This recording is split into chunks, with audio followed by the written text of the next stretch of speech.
At a press conference held on the 26th of September 2022, members of the Federation of Khasi, Jaintia and Garo people, or the Fkjgp, had met to brief newspersons on the decisions of the organization with regards to the employment scenario in the state and the future programs to be held subsequently.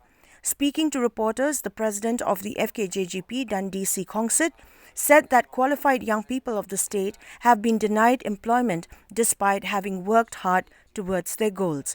At the same time, he expressed dissatisfaction at the attitude of the present government in neglecting young qualified persons to be employed in various government departments in Meghalaya.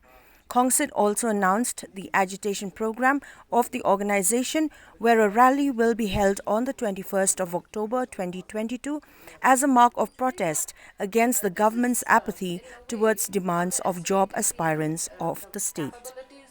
Announcement that the Federation of Khasi, Jaintia and Garo people is going to organize the public rally on the 21st of October 2022, and this rally is on behalf of the unemployed youth of our state. So the main agenda which we are going to discuss about the problems of the unemployed youth. The main thing is that as far as our organization is concerned, that all these years we have listened, we have gone through, so many youths have approached us as an organization and telling us about the problem which they are facing. Mostly these kind of problems is occur due to the negligence of the state government with regards to the filling all the sanctioned posts which are already there in different departments in our state. So we fail to understand each and every department.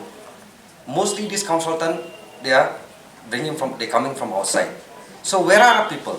Means we have got no expert. No, as a state we don't have an expertise who knows about all the how to to bring up their own department also. So that's why we fail to understand. From the organization, we see that bringing this consultant from outside in different departments is only a waste of our public money. There's nothing